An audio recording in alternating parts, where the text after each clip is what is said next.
పిత పుత్ర పవిత్రాత్మ నామమున ఆమేన్. ప్రభు మీతో ఉండునుగాక, మీ ఆత్మతో ఉండునుగాక. లూకా శుభవార్త 22వ అధ్యాయము 63వ వచనము, 64వ వచనము మరియు 65వ వచనము. అప్పుడు భటులు యేసును పరిహసించి కొట్టి ఆయన కళ్ళను గంత కట్టి, ప్రవచింపుము, నిన్ను కొట్టినది ఎవరో చెప్పుము అని అడిగిరి. వారింకను ఎన్నో విధములు ఆయనను దూషించిరి. ఇది క్రీస్తు సువిశేషము. క్రీస్తువా మీకు స్తుతి కలుగునుగాక. క్రీస్తునాథుని యందు ప్రియ సహోదరి సహోదరులారా, దివ్యవాణి ప్రేక్షకులారా, ప్రభు అయిన యేసుక్రీస్తు పరిశుద్ధ దివ్య నామములో మీ అందరికీ కూడా, ముఖ్యముగా క్రీస్తు సందేశం ఆలకిస్తూ ఉన్న మీ అందరికీ కూడా దేవుని పేరిట శుభాభివందనములు తెలియజేస్తూ ఉన్నాం. అందరూ బాగున్నారు అని అనుకుంటూ ఉన్నాం. దేవుడు మీ అందరిని దీవించాలని ప్రార్థన చేస్తూ ఉన్నాం.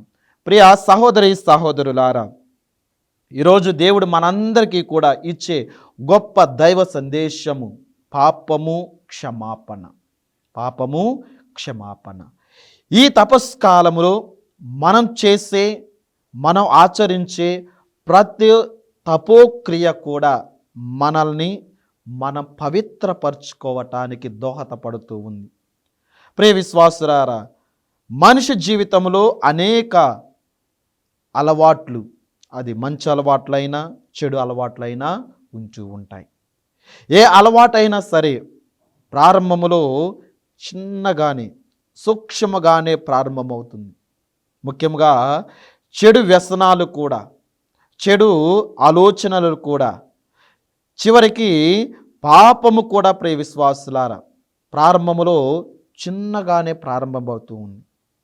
ఆరంభంలో మనం అనుకుంటూ ఉంటాం, ఇది చిన్నదే కదా, ఈ పొరపాటు చిన్నదే కదా, ఈ పాపము చిన్నదే కదా, ఇది నన్నేం చేస్తుందిలే, ఇంకా ఈ తప్పు అందరూ చేస్తున్నారు కదా, ఈ ఒక్కసారే కదా, ఏమీ కాదులే, నేను ఎప్పుడూ చేయటం లేదు కదా, ఇప్పుడే కదా చేస్తూ ఉంది అని మనల్ని మనం సమర్థించుకుంటూ ఉంటాం. ప్రియ విశ్వాసులారా, ఈరోజు సువిశేష పట్టణంలో కూడా యేసు ప్రభువును బంధించిన తరువాత ఆ భటులు యేసును పరిహసిస్తూ ఉన్నారు. ప్రారంభములో ప్రభువును బంధించి ప్రారంభములో ఆయనను చిత్రహింసలు పెడుతూ ఉన్నప్పుడు ఆ భటులందరూ కూడా ఈ ఒక్కసారే కదా అని అవహేళనగా మాట్లాడుతూ ఉన్నారు. చివరికి ఆయన కళ్ళకు గంతలు కట్టి, ఇదిగో దాగుడు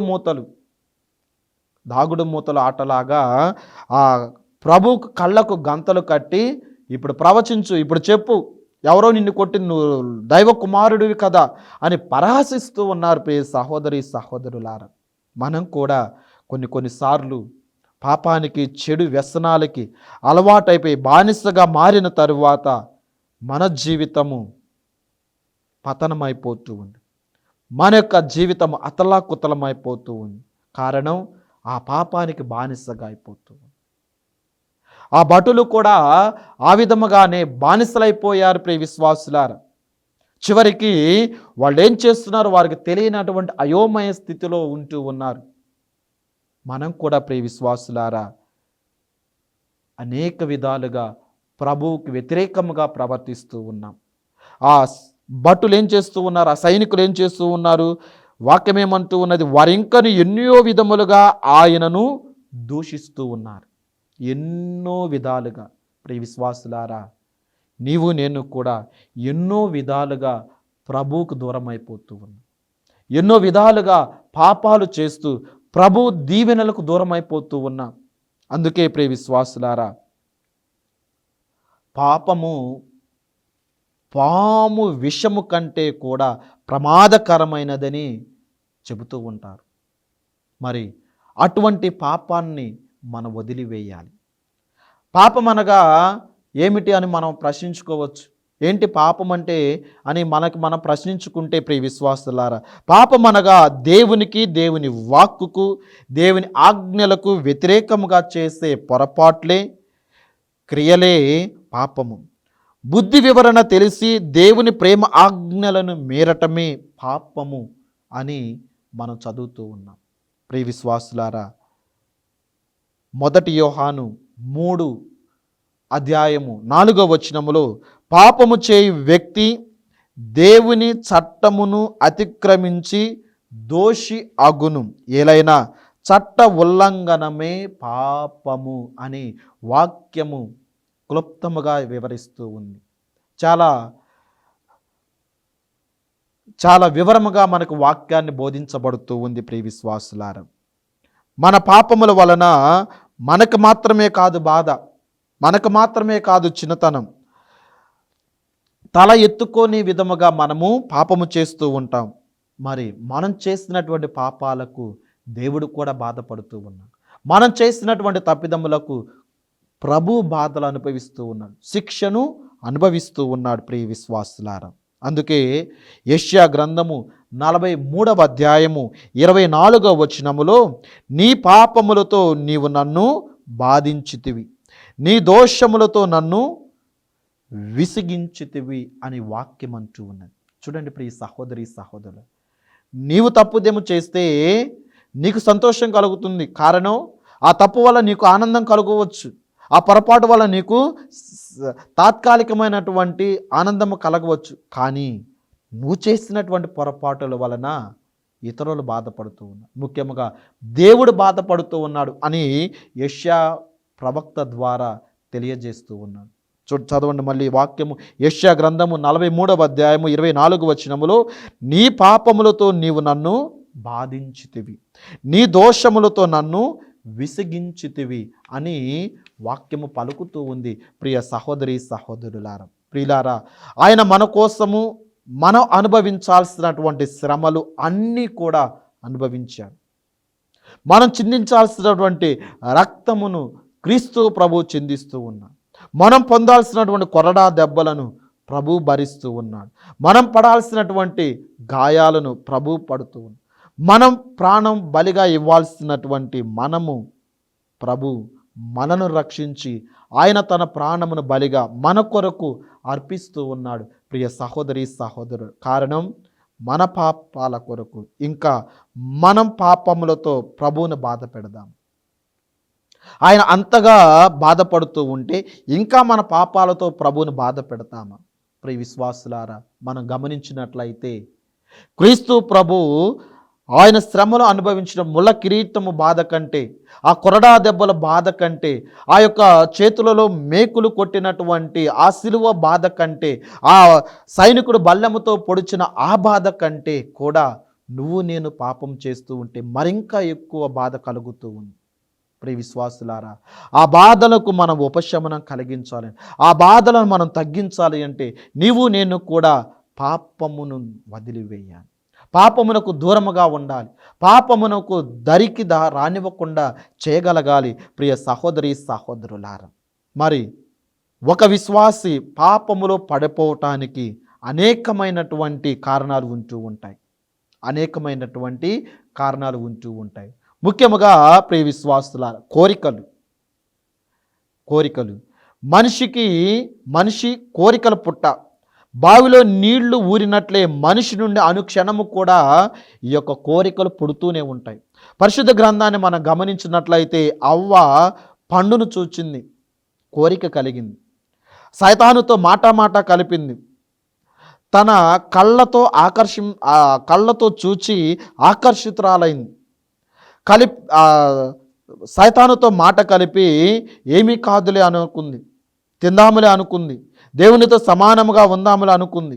ఆ కోరికతో ప్రియ విశ్వాసులారా పండును కోసి తిని పాపమును మూట కట్టుకుంటూ ఉంది. ఆమె తినటం మాత్రమే కాదు, నరుడుకు కూడా, ఆదాముకు కూడా తీసుకొచ్చి ఇస్తూ ఉంది. ప్రియ విశ్వాసుల చూడండి, తినాలనే కోరిక, ఆకర్షణ, కళ్ళతో ఆకర్షణ. నీవు నేను కూడా ప్రియులారా చూచిందల్లా కూడా అది మంచిది అనుకోవడం పొరపాటు. ప్రస్తుత రోజులలో మన చేతులలో ఈ యొక్క ఫోన్ ద్వారా అనేకమైనవి మనం చూస్తూ ఉంటాం, కళ్ళతో ఆకర్షింపబడుతూ ఉంటాం. ఇంకా మనం వీధులలో కానీ మార్కెట్లో కానీ ఎక్కడికి వెళ్ళినా కానీ అనేకమైనటువంటి వాటికి ఆకర్షితులవుతూ ఉంటాం. ప్రియ విశ్వాసులారా, అది చెడుదైన మనము ఆకర్షింపబడుతూ ఉంటాం. కానీ నీవు నేను గుర్తుంచుకోవాల్సినది, దానికి ఆకర్షితుడై నీవు దాని జోలికి కారణం అది పాపము, కారణము అది దేవునికి వ్యతిరేకము, కారణము అది దేవుని యొక్క ప్రణాళికకు వ్యతిరేకము. ప్రియ విశ్వాసులారా, ఆ అవ్వ ఆదాములకు కూడా మీరు అన్నీ అనుభవించండి, కానీ ఆ ఒక్క చెట్టు పండును మాత్రము తినవద్దు. అంత స్వేచ్ఛ ఇచ్చాడు ఆ ఒక్క చెట్టు విషయంలో తప్ప ప్రియుల, కారణం అది పాపమని తెలుసు. మరి నీవు నేను కూడా వారి వలె ఆ ఒక్క దాని జోలికి వెళ్ళకూడదు. నీవు నేను కూడా ఆ పాపము అనే దాని జోలికి వెళ్ళకు. అందుకే మన కోరికలు మనము అదుపులో ఉంచుకోవాలి. ముఖ్యంగా ఈ తపస్కాలములో అనేక కోరికలు మనకు కలగవచ్చు, వాటన్నిటిని కూడా అదుపు ఉంచుకోవాలి ప్రియులారా. ఇక దావీదు మహారాజును చూస్తూ ఉన్నాం. తన కామ కోరికతో బెర్షెబాతో శారీరక సంబంధమును ఏర్పాటు చేసుకుంటూ ఉన్నాడు, కోరికలు తీర్చుకుంటూ ఉన్నాడు, చివరికి పాపమును మూట కట్టుకుంటూ ఉన్నాడు. ప్రియ విశ్వాసులారా, నీవు నేను కూడా అనేకమైనటువంటి వాటి జోలికి వెళుతూ ఉండకూడదు. ఆ దావీదు మహారాజు వలె మనము వాటి జోలికి వెళ్ళకూడదు, కోరికలను అదుపులో ఉంచుకోవాలి. గెహాజీ చూస్తూ ఉన్నాం ప్రియ విశ్వాసులారా, ఆయన డబ్బు మీద కోరిక, అవ్వ తినాలనే కోరిక, దావీదు శారీరక కోరిక, గెహాజీ ధనం మీద కోరిక ప్రియులారా. ఆ డబ్బు మీద కోరికతో ఆయన ఏం చేస్తూ ఉన్నాడు? కుష్ఠరోగమును తెచ్చుకుంటూ ఉన్నాడు. ప్రియ సహోదరులారా, మరి నీవు నేను కూడా ఈ తపస్కాలంలో పాపపు వైపు వెళ్ళే కోరికలను అదుపులో ఉంచుకోవాలి. పాపమునకు దారితీసే ఈ కోరికలను అదుపులో ఉంచుకొని జీవించాలి ప్రియ సహోదరులారా. అప్పుడే మనము దేవునికి ఇష్టమైన బిడ్డలుగా అప్పుడే దేవునికి ప్రియమైన బిడ్డలుగా ఉంటూ ఉంటాము ప్రియ సహోదరులారా.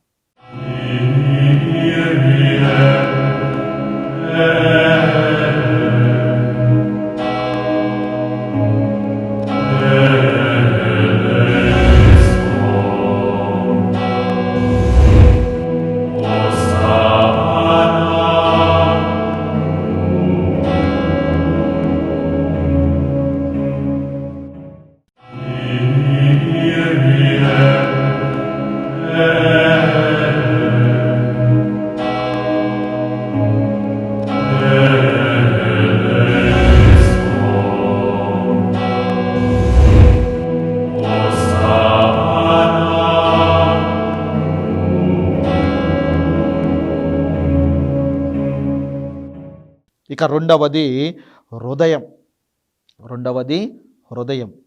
హృదయం ప్రేమకు గుర్తు. కానీ ఆ హృదయమునకు ఉండే అనేక పాపాలు కూడా వెలువడుతాయి.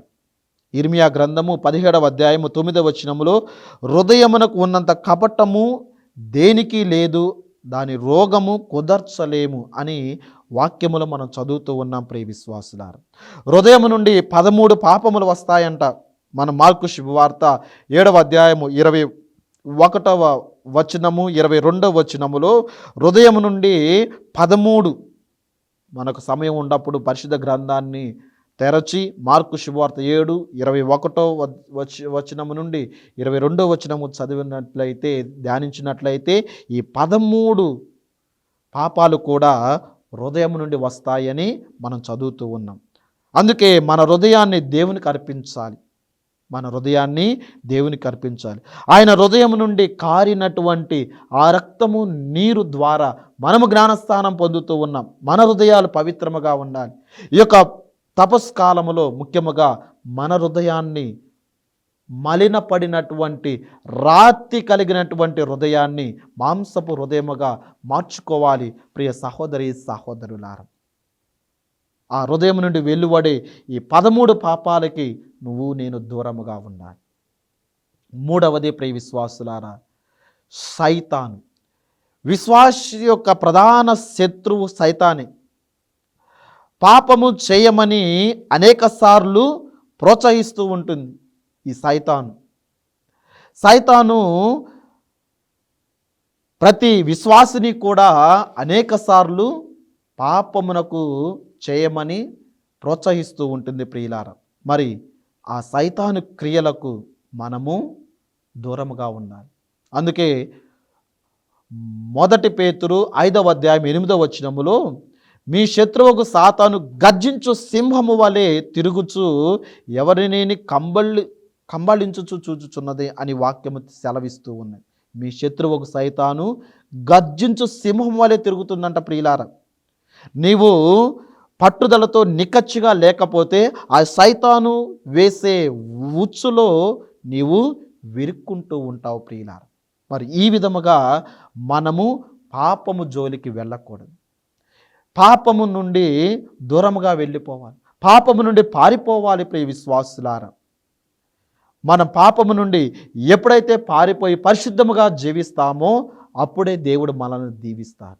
అందుకే ఈ 40 రోజులు, ఈ తపస్కాలము మనందరికీ కూడా ఒక వరాలనిచ్చే కాలం, రక్షించబడే కాలము ప్రియ సహోదరి సహోదరులారా. ఇక రెండవది క్షమాపణ. ఇప్పటి వరకు కూడా మన పాపము గురించి ధ్యానించాం. ఇప్పుడు క్షమాపణ. ప్రియ సహోదరి సహోదరులారా, క్షమాపణ వారి పాపములను ఒప్పుకునే వారికి, ఎవరైతే పశ్చాత్తాప హృదయముతో దేవుడి దగ్గరికి వచ్చి మోకరించి పశ్చాత్తాప పడతారు, క్షమాపణ కోరుకుంటారు, దేవుడు అటువంటి వారికి క్షమాపణను దయచేస్తాడు. అటువంటి వారికి రక్షణ దయచేస్తాడు ప్రియ సహోదరి సహోదరులారా. అందుకే లూకా శుభవార్త 23వ అధ్యాయము 34వ వచనములో క్రీస్తు ప్రభువు పలుకుతూ ఉన్నటువంటి మాట, తండ్రి వీరేమి చేయుచున్నారో వీరు ఎరుగరు, వీరిని క్షమించుము. ప్రియ విశ్వాసులారా, క్రీస్తు ప్రభువు అంత శ్రమలు అనుభవించి కూడా, ఆ ముళ్ళ కిరీట బాధను భరించి కూడా, కొరడా దెబ్బలు బాధను భరించి కూడా, ఆయన 2 చేతులలో మేకులు కొట్టబడి, కాళ్ళలో మేకులు కొట్టబడి, పక్కటెముకతో బల్లెము పొడవబడి, ప్రియ విశ్వాసులారా, ఇన్ని చిత్రహింసలు చేస్తూ ఉన్నా ఆ శిలువ మీద మరికొద్దిసేపటిలో మరణమును చవి చూస్తాడు అని తెలిసినా కానీ ప్రభువు పలుకుతూ ఉన్నటువంటి మొట్టమొదటి మాట, ప్రభువా వీరేమి చేయుచున్నారో వీరి ఎరుగరు, వీరిని క్షమించు. ఆ క్షమాపణను మనకు దయచేస్తూ ఉన్నాడు ప్రియ సహోదరి సహోదరులారా. అందుకే మన అపోస్తుల కార్యములు 3వ అధ్యాయం 19వ వచనములో, మీరు హృదయ పరివర్తన చెంది దేవుని వైపు మరలిన ఎడల ఆయన మీ పాపములను తుడిచివేయును, మీ పాపములను క్షమించును. మనం చేయవలసినది ప్రియులారా, వాక్యములో ప్రభు పలికిన విధముగా హృదయ పరివర్తన చెంది దేవుని వైపు మారాలి, దేవుని వైపు రావాలి, దేవుని వైపు మరలాలి. ప్రియ విశ్వాసులారా, ఈ తపస్కాలము అందుకే మనకి ఇవ్వబడుతూ ఉన్నది. ఇన్ని రోజులు కూడా మనం దేవునికి దూరంగా జీవించవచ్చు, మన హృదయము పరివర్తన చెందకుండా ఉండవచ్చు. కానీ ఈ తపస్కాలములో ప్రియులారా, హృదయ పరివర్తన చెంది దేవుని వైపు మరలి మన పాపములను ఒప్పుకొని దేవుడి చేత రక్షించబడాలి. ఎప్పుడైతే ఆయన ఎదుట మోకరించి పశ్చాత్తాపడతామో, ప్రభు అంటూ ఉన్నటువంటి మాట, ప్రభు ఇస్తూ ఉన్నటువంటి వాగ్దానము, మీ పాపములు తుడిచివేయబడను. ప్రియ విశ్వాసులారా, ఈ తపస్కాలములో మన పాపములు తుడిచివేయాలంటే అపరక్రీస్తుగా ఉన్నటువంటి క్రీస్తు యాజకత్వములో ఆ అపరక్రీస్తుగా ఉన్నటువంటి గురువు వద్దకు వెళ్ళి పశ్చాత్తాపడి ఆయన ఎదుట మంచి పాప సంకీర్తనం చేద్దాం, కన్నీటితో ప్రార్థన చేద్దాం.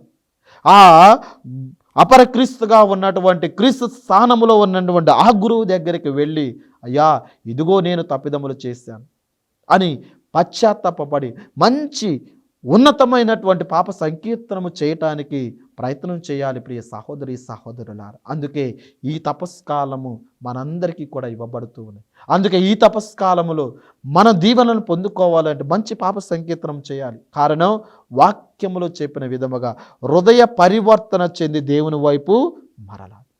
చాలామంది అనేకసార్లు దేవుని వైపు మరలు, అనేకసార్లు హృదయ పరివర్తన చెందరు, అనేక సంవత్సరముల పాటు పాప సంకీర్తనము చేయకుండా దూరముగా వెళ్ళిపోతూ ఉంటారు. పాప సంకీర్తనము చేయకుండా దేవునికి దూరంగా వెళ్ళిపోతూ ఉంటారు. ప్రియుల, నువ్వు పాప సంకీర్తనం చేయకపోతే ఎలా నీ పాపములు క్షమించబడతాయి?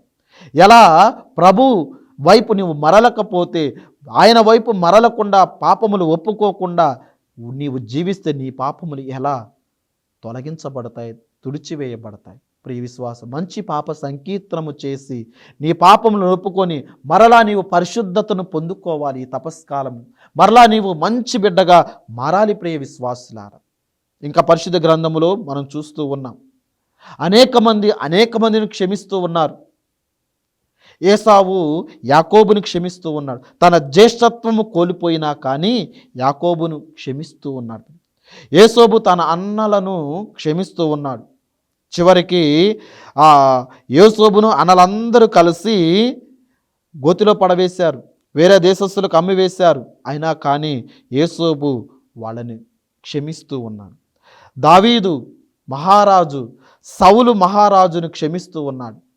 సౌలు మహారాజు దావీదును చంపివేయాలనుకున్నాడు, ఎన్నో సార్లు ప్రయత్నం చేశాడు. దావీదు మహారాజు మాత్రము అది తెలిసినా కానీ, సౌలు చంపివేస్తాడని తెలిసినా కానీ, అవకాశం ఉన్నా కానీ, దేవుడు అభిషేకించబడినటువంటి ఆ రాజు జోలికి నేను వెళ్ళను, చేయి వేసుకోను అని క్షమిస్తూ ఉన్నాడు. ప్రియ సహోదరి సహోదరులారా, క్రీస్తు ప్రభు కూడా వ్యభిచారములో పట్టుబడినటువంటి స్త్రీని క్షమిస్తూ ఉన్నాడు. అమ్మా, ఇదిగో ఎవరో నీ మీద రాయి వేయలేదా, ఇక నుండి నువ్వు పాపం చేయమాకు అని ఆయన వంగి నేల మీద ఏలుతో రాస్తూ ఉన్నాడు. ఏమి రాస్తూ ఉన్నాడు? ఆమె పాపములను రాసి తుడిచివేస్తూ ఉన్నాడు. ప్రియ విశ్వాసులారా, ఇసుక మీద.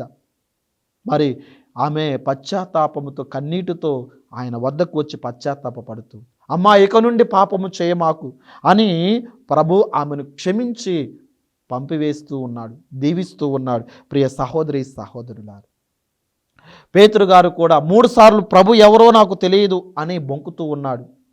మరి ఎప్పుడైతే క్రీస్తు ప్రభు తన చూపుతో, తన యొక్క ప్రేమ కలిగిన, కరుణ కలిగినటువంటి, దయ కలిగిన, క్షమ కలిగినటువంటి ఆ చూపుతో చూస్తూ ఉన్నాడో, పేతురు గారు వెలుపలికి వెళ్ళి వెక్కి వెక్కి ఏడ్చి పశ్చాత్తాపడుతూ ఉన్నాడు.